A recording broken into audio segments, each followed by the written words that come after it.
Okay, everyone. Hi, how are you guys doing? I am full of thoughts, but not exactly sure how to put it all together, but I'm gonna try, I guess. Actually, this is try 3. I don't like to blend videos, it just takes forever to get it to blend, so I'm just starting over. Anyway, so it's evening now, more evening than when I was starting my other video. But here I am and trying again. And I wanted to talk to you guys about something that happened today.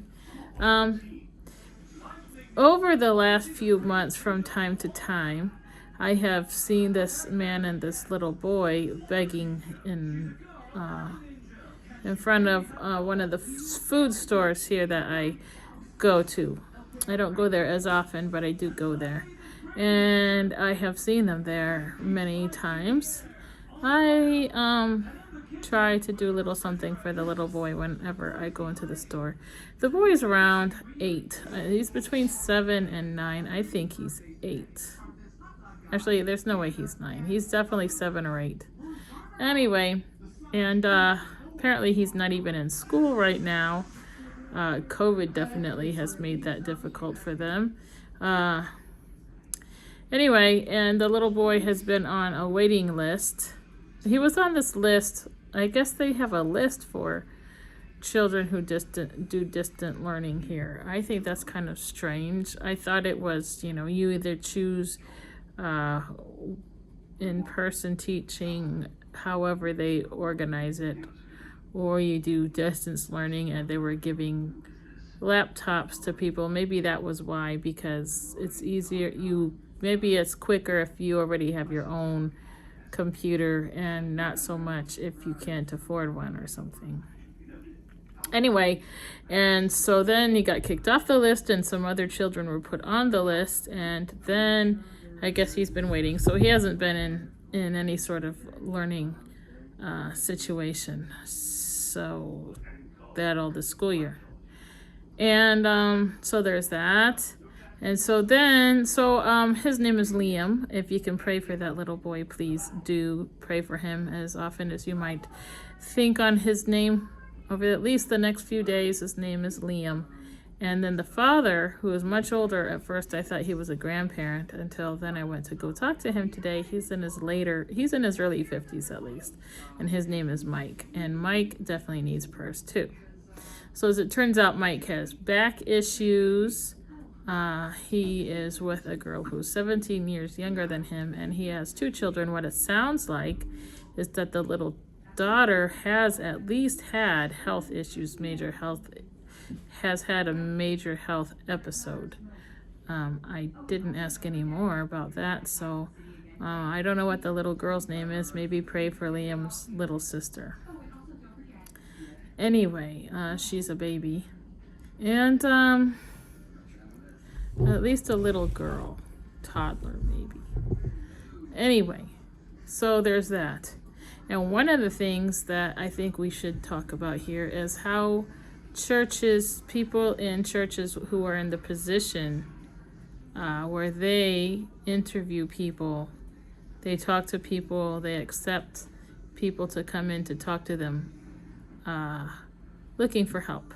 The people who are in the actual positions in the church who deal with helping people or not helping people. One of the churches where they had gone to, so therefore now he doesn't really want to look for help in churches.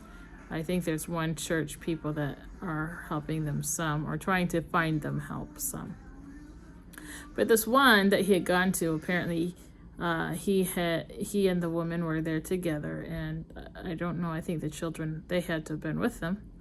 Anyway, these people, the helpers at this church, asked them if they were married, and when they said no, they said, "Oh, well, you're living in sin, we can't help you."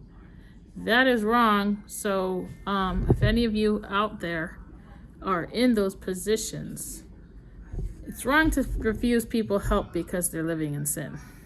It just is. You should try to be lights in the darkness. Try to be an example. You're not going to be able to win somebody overnight. You're not going to win them over an hour. And to refuse someone help because they're living in sin is wrong. Why? Because Jesus said that he came to help the sick, not the healthy. He said that the healthy are not in the need of a physician. The sick are the ones in the need of a physician. And you need to be able to give them, some sort of help before you can even reach their spirit. And so to refuse someone help because they're, living a sinful lifestyle is wrong. In fact, what you should be doing is maybe try to get them some sort of help, or point them in the direction of help that they need, and worry about their spiritual life second. Or, how exactly to say that, but, you can't just refuse someone services because they aren't living a Christian lifestyle. That's just stupid, and it's sinful, and it's wrong. Jesus came for the sick, not the healthy. And so then in conversation with him, other things came up, like the multiple denominations. And yes, that is a problem. We should try to be united in faith and in truth as much as we possibly can, but that hasn't happened. Churches have become more and more divided, and that is an issue. But what we need to tell them is that that is not the only way to God by the churches.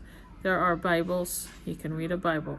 He can actually try to pray to God. And like I've told you guys in other videos, if you don't believe in God, but you kind of do believe that there is a creator, try reaching out to the creator and ask him if he is real. Ask him if anything that you've heard from me or someone else is true.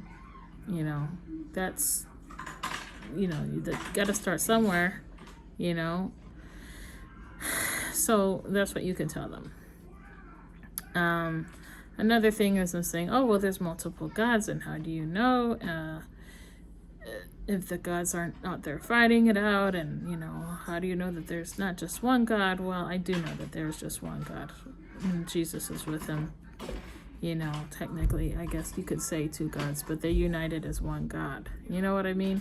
Jesus is the Son of God. God is God the Father. And God has given power to Jesus. I talked about all that in my last video. But there is one God the Father, okay? And there is one God the Son. It's just the truth. It may not sound like what some people want to hear, but that is how I believe it. And we don't have to fight over that either. That's just silly. If you believe that somewhat differently, that's silly for us to say, oh, well, you have to believe exactly as me. No, but we do have to believe that God sent his only begotten Son. And we do have to believe that Jesus died for us. And then that's another thing. So then they want to get on, well, why would Jesus have to die? That's just wrong. And that doesn't make sense. You could tell them not everything makes sense. We're just human beings. There's no way we're going to understand everything and why things are the way they are. You can sit there and fight it. Another thing he kept coming up with is, I can't believe. I said, no, you can. You just won't. But it's not that you can't. It's that you won't. It's that you don't want to, or you won't, or it doesn't make sense to you, but it doesn't mean you can't. Can't is a different thing. Anyway, but why did Jesus die on the cross? Why did he have to do that? First of all, he did it willingly. He didn't have to do it. He did it willingly. He decided to go through with it. He could have kept running. Well, yeah. Because, he had power. He could have, like he said, 1,000 legions of angels would come to him if he wanted that, but he didn't. But, he had to prove himself to be who he said he was. He couldn't be like a false prophet, and just die and let that be the end of it, because they're going to come after him. They would find him, There's that. He had to prove that he was real, that he could die and come back to life, not like all the other false gods of their time. So many different stories of gods, and the gods' sons, and the gods' wives, and the mother gods and their sons, and all of them died. None of them came back to life. This was the only one that did. And can believe that if you want. You don't believe that, fine. But that is why he had to die on that cross, to prove that he was a true God, where, the others didn't do that. So there's that. And then you can sit there and try to battle it with yourself. Well, real God wouldn't, let his son die on the cross for everybody else. And, well, that's why I say we're human beings. There's no way you're going to understand everything. It doesn't have to be within our reasoning, because God isn't human. He doesn't reason the way we do. That's all there is to it. You don't like him, you hate him, well then, that's on you. Another thing is what I've had two posts about. I've had a post about and a video about. And now this time, instead of a banana god, a god made out of bananas, or the good eye or evil eye, now it's the elephant. So now... That was an elephant made out of bananas? No. Oh, you're right. The post on my page was an elephant made out of bananas. Isn't that ironic? So now this guy mentions the elephant god. He says that a guy from India came over and talked to him and said he wanted to pray for him. And he said, well, what God are you going to be praying to? So the guy says, well, my God is an elephant god. And he says that after the guy prayed, he gave him $200, or he came back and gave him $200, something. Yeah, that's what it was. He said he was going to pray for him. He went off to some corner store somewhere, and before you know it, he came back and gave him $200. And so he says, how do I know that it's not the elephant god that was answering prayers and helped me? I said, because the elephant... for one thing, or the elephant god, it cannot see you, it cannot hear you, it cannot talk to you, it cannot breathe, it cannot walk by itself, it cannot clean itself, it has to be dusted off. It's not real. That is why. And I said, secondly, every animal, like the elephant, it has a brain, it has a heart. Before I had said that, I mentioned the plants. Plants, animals, we all live on water. The makeup of them all is similar. And the elephant has a brain, it has a heart, just like we do. There's one creator who designed it all. All the designs are so similar. That's why. And I said, it is my God, the one and only God. And, oh, well, he's not a Christian, so how is that he helped him? Because God can use anyone. God can use a person who is Christian or not Christian to help someone else. And like I said, I think I mentioned it, God gave everybody a conscience. Everyone was born with a conscience to know right and wrong, a conscience to have feelings, empathy, and sympathy. Yes, dear. This is the God. I'm sure many of you guys know what I'm talking about anyway.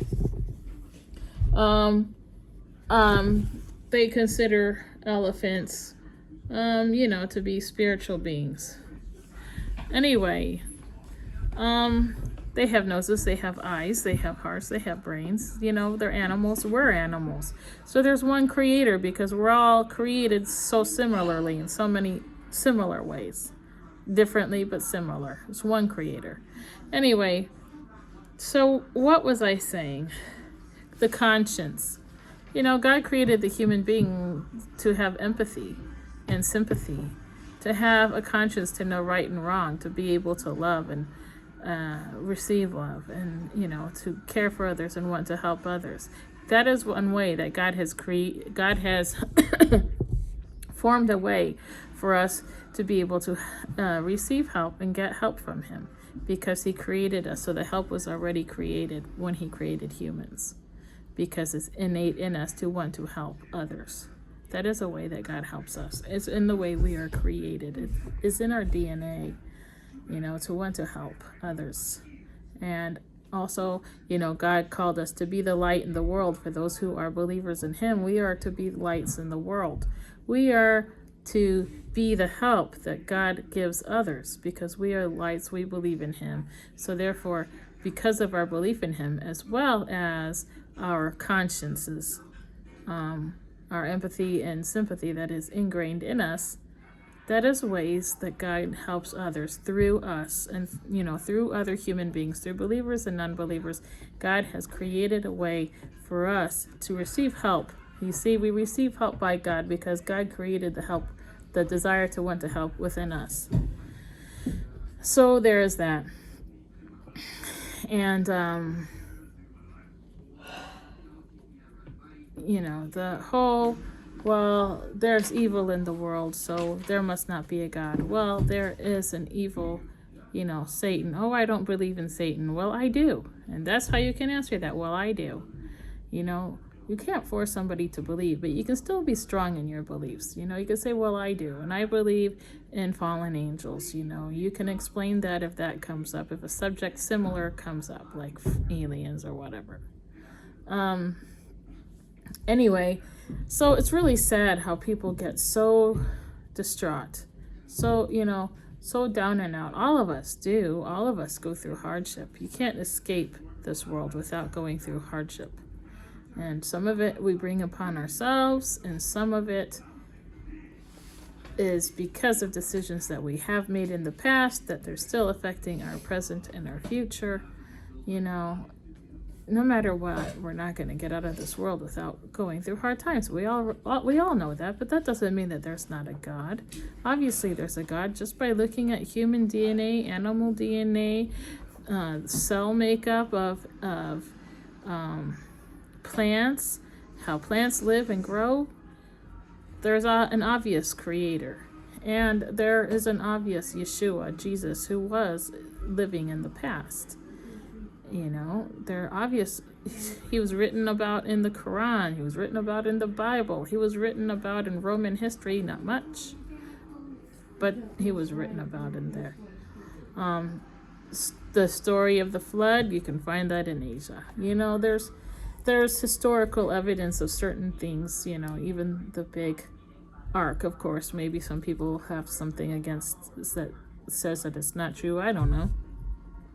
But certain things that were mentioned in the Bible have been found, and you can't force people to believe point blank. It's got to be the Holy Spirit, and they've got to be willing to consider God or not. And some people get so full of anger at God, so full of sadness, depression, suffering, and so they want to blame God.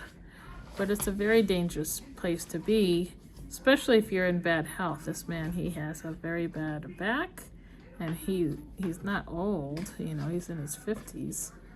That's not really technically old. It's not young either. But you're facing homelessness. They don't have a concrete place to stay, so they say anyway. I mean, beggars can be liars. But if they're really staying in hotels, they're not in the position to be against God. That's a very dangerous position to put yourself in, And they said, well, they rely on humanity, not God. Well, guess what? Like I said, God created humanity. So no matter what, they're relying on God because they're relying on God's creation to help them. Anyway, it's a very bad position to put yourself in to say that you don't believe in God, God is light. God is God is light. The Bible even says God is light. Jesus, if you read Revelations, he's light now too. He obviously has a form, and he has a body that's been changed, and his body went up into heaven, but it's not a regular human body now either, and he wasn't human to start with. So God works in different ways than we do, and Jesus is up in heaven now with his spiritually changed body. The Holy Spirit is spiritual. So God uses human beings and hopes for us to help each other. And, God can bring sickness on people, and God could maybe bring healing on people if that's his will. But he also wants to manifest in people. He wants us to rely on each other. He wants us to work as a team. He wants us to learn love of other human beings. He wants to see us see what we will do to help each other. He wants to see at what length we will go to help others. That's why there are doctors and nurses and eye doctors and all sorts of different medical people and other people, people in social services with good hearts, people in churches, teachers, mothers who stay at home and try to reach out and help people in different ways. God wants to see at what length we will go to help each other. He wants us to rely on each other. It's just, that's why he said he wants us to be the lights, and he wants us to light the paths of others and to help others. Why we have to suffer, that's the only explanation I have for you. Does God do miracles? Yeah, different kinds of miracles. But physical miracles, for some reason, that's he mostly wants us to find healing through learning and teaching and other people to learn how to help us, the doctors and the nurses and so forth. We don't have all the answers. I don't have all the answers for you. Nobody in the world is going to have all the answers, and nobody in the world is going to be able to convince somebody else to believe in God. This is going to be a personal and heartfelt thing. But to say that you don't believe in God because of hardship is really sad, because it's just the way it is. And we're not going to escape this world and become spiritual beings unless, we find our way out. And sadly, some people die as babies, and only God knows, why. It's mostly physical, earthly things. We're in earthly human bodies. Why God doesn't just reach down and heal that person and save them from dying, I don't have the answer for that. But to say that there's no God is a very sad place to be, because then there is no hope of seeing each other again.